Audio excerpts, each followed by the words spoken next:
All right.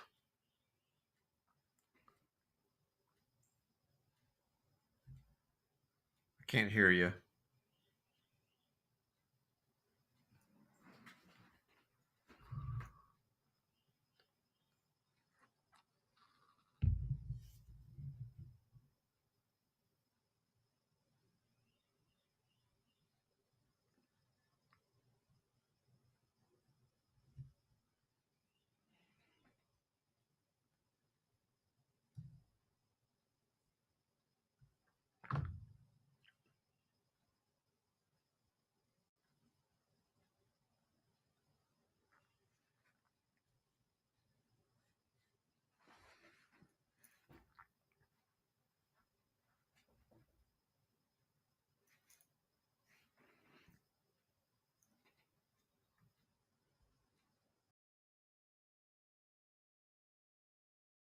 Stream. It said, "Hey, you had a broadcast going. You want to keep it going." So I don't know if it's coming up as part 2 or I can part hear you. 1. I can hear you now. All right, great. Well, all right. So in part 1 of this conversation, Paul, we talked about a lot of things, Yeah. including NASA's comments about UFOs. And every time we talk about that, Paul, something funky happens in this silly little podcast of ours. Somewhere somebody is listening. Uh, it's unbelievable. All right. So we were talking about quirks and heating things up and shaking watches. And I was Yep. asking about the CERN collider and Yep. this, what they're doing over there, because it's so fascinating. So you were saying that this, at any level, you make something move fast enough, You heat it also up. known as heating it up, and Same thing. the parts come apart. Yep. That's why they're called Yep. parts. All right. Yep. So Parts fly off. Yep. parts do their part thing. Okay, so that's Yeah. So the assumption of what's going on there at the CERN. That's what they're mhm. doing. They're heating things up to 1 trillion degrees at some nano level or some nucleus level. Well, what they do, you've heard the phrase accelerator. It's a particle accelerator. Yes. That's basically what CERN, and what that does is it gets a beam of part. Basically, what it's a ring. It's a Okay. 17-mile long ring, right? Incredible. It gets particles moving one direction at very close to the speed of light. Now, how they Okay. do that is a whole fascinating story in itself. And then they get another stream of particles going the opposite direction at nearly the speed of light, Okay. and then they run them into each other. How do how do they do that? And Like, how do they direct them to hit each other? These are the teeniest. Like, how big is this? Okay, so 17 miles something yeah, tube. tube, yeah, it's a Uh, vacuum. It has no air in it. It's a long tube with no air in it. and what is that thing made of? Is it concrete? Is it metal? Is it glass? What? Metal of some kind, Okay. aluminum, Okay. something like that. I'm not All sure. right. I imagine it's aluminum. That the When I got my PhD, I worked in an accelerator lab. It was far smaller than CERN, but it was the same basic idea. How what's the circumference Our diameter? the What's the size of it? Is it I don't just a know, probably. teeny little tube? Like, is this like? No, I'm guessing something about like this. Okay. All right. Well, okay. It So could that be helps smaller, my but mind a little bit. yeah. And it's a super long. So it's basically a long tunnel underground with this tube running through it.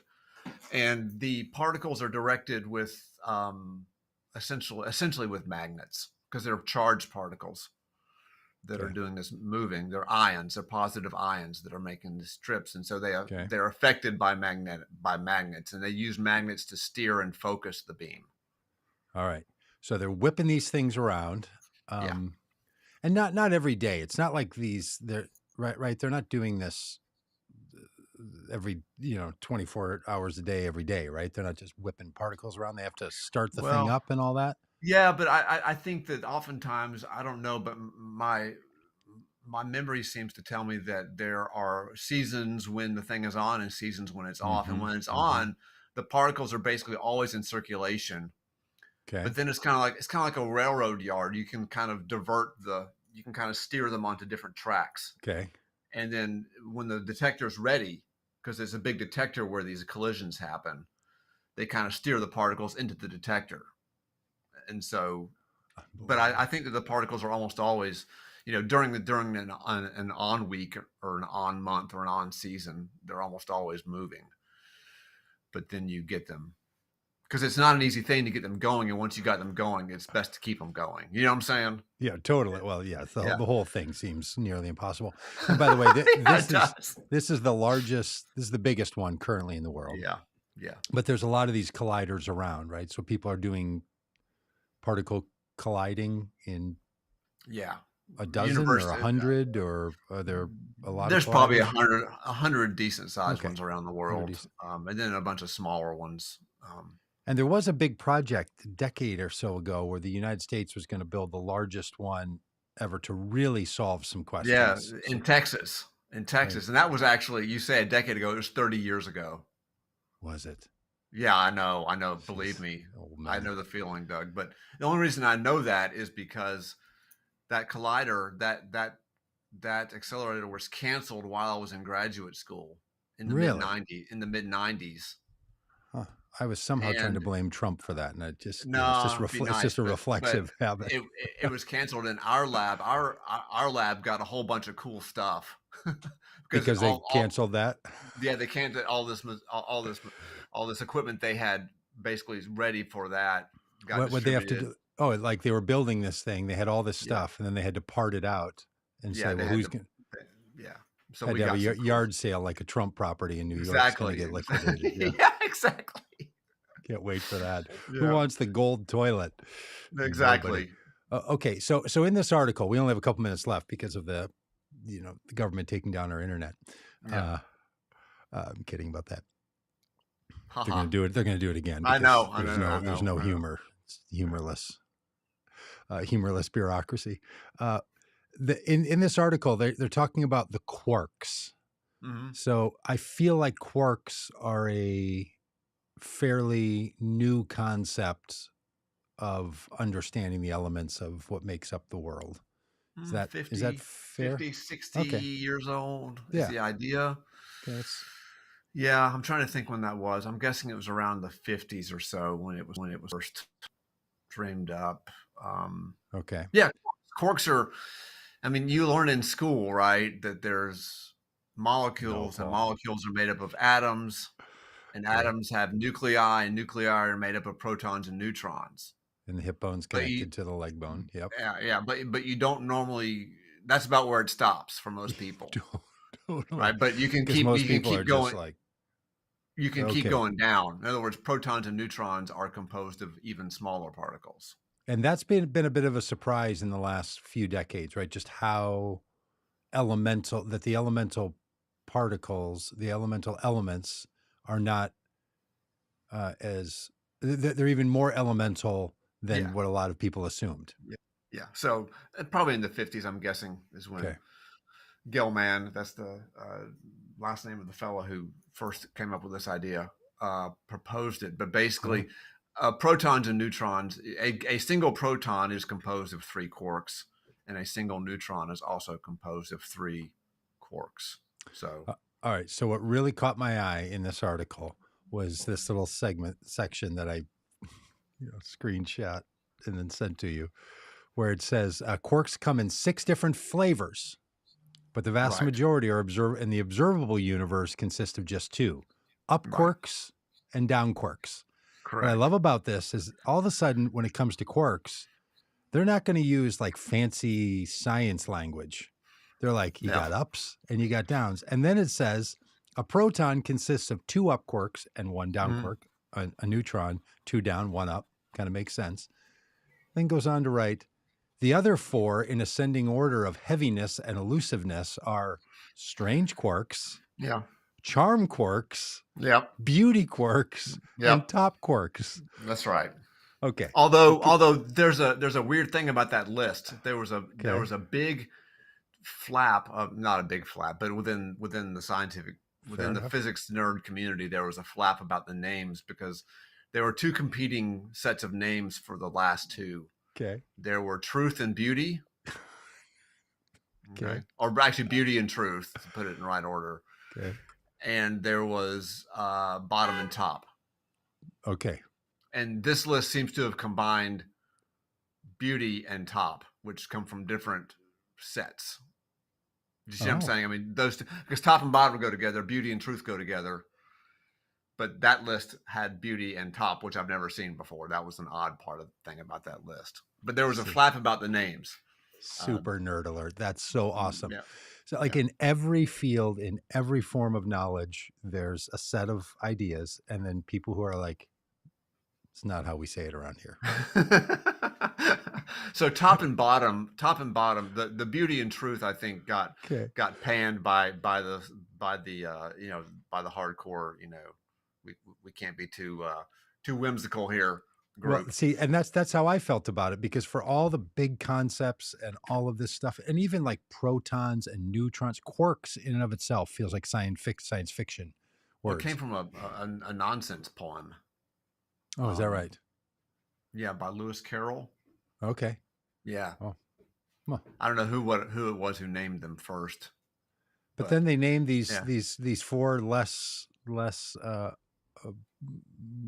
easy to describe and easy to find as strange, yeah, charm, harmed beauty, the top, bottom. yeah.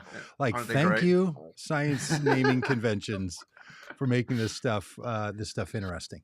All right, Yeah, so fundamentally, what's a quark, and what the it's quark? it's what we would call in the business an elementary particle. That means a truly fundamental, not composed of anything smaller, bottom of the you know a Oh, foundational part. It's particle basically. this is as simple as it gets. It's as simple as it gets. Huh. Yep. Why Yep. aren't we using that as like a saying? Like, when you get right down to the quirk, this is it. Like the It mo should be. that It should be. let's start using that. Let's try to create a convention in our final decades. While you're finding those birds, let's try to be like, hey, we made a saying that people say, Yeah. you Yeah. know, Yeah. You think that would be a pretty good image of getting down to the essence of a thing, the getting essence down of to a the thing. root of a thing, to the Let's foundation of a let's thing. get to the quirk. Yeah. Let's Let's get to the quirk of it. let's get to the quirk. I mean, if people are going to still talk about, let's get down to brass tacks, which I I think know. has to do with measuring fabric between two brass tacks at a tailor. Really, And yeah, that's where that phrase comes from. I I did think we got not to. know that. I think yeah. I used to have a book on the origins of sayings and funny Yeah. phrases, Right. and for Right. some reason, my whole life I've just adored the like, who came up with that, and Yeah. where does that come from? Yeah. What And does it mean? What was its original meaning? Yeah. yeah, and so much of it is like, from the early industrial periods of time, and I've mentioned this before in this podcast, having to do with horses. Just far too many horse references, just all together. Just so I think, okay, on this one we'll get down to the quirk Yep. of the matter. Get down to the quark of the matter.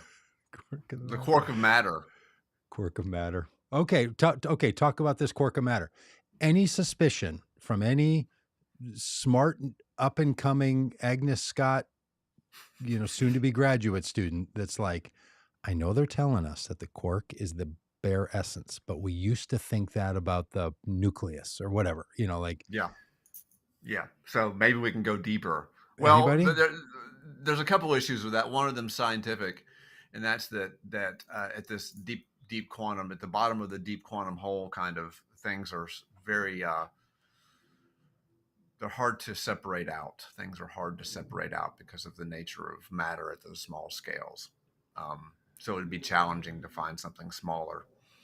But also, you'll appreciate this, from a strict budget point of view, it's going to be very difficult because the smaller you go, the Mm-hmm. more money it costs. Oh, The higher the energies you need.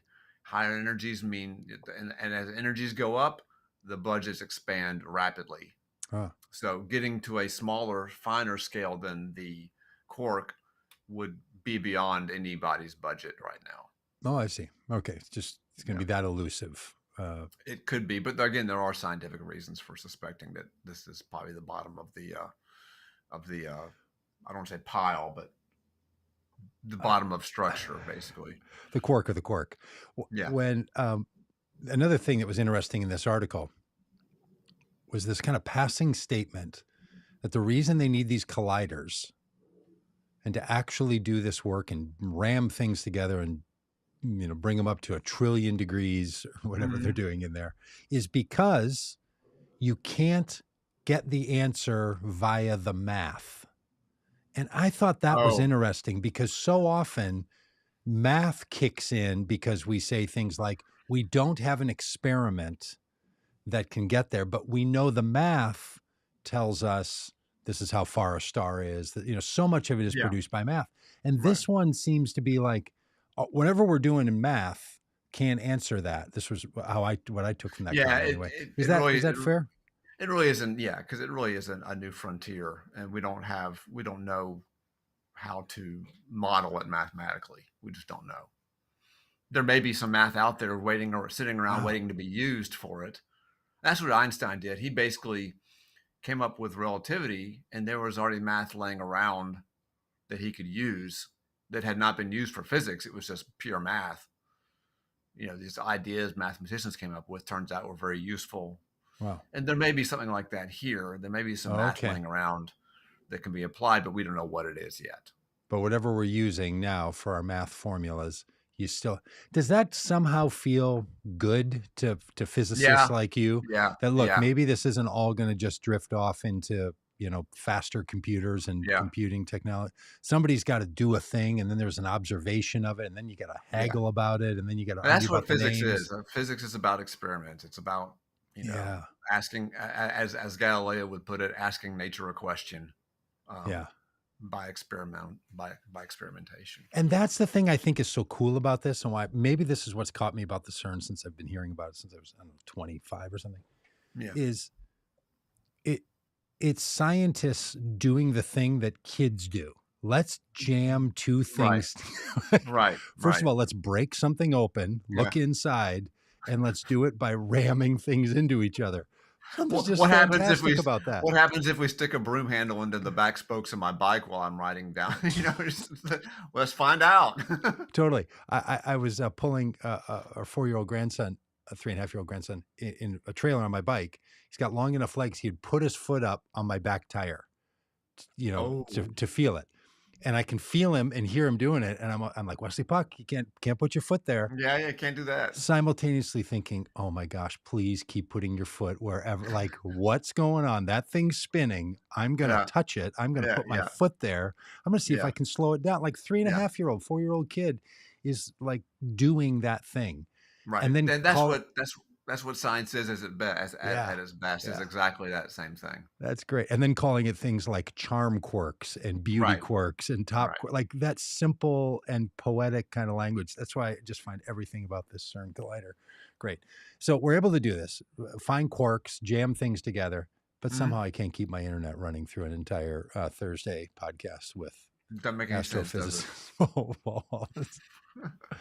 So if you're just tuning in now, there was a part one of this. I don't know what became of it because the internet broke in my house and then came back on. And then our software said, hey, you were in the middle of something. Do you want to keep that going? And I just said yes.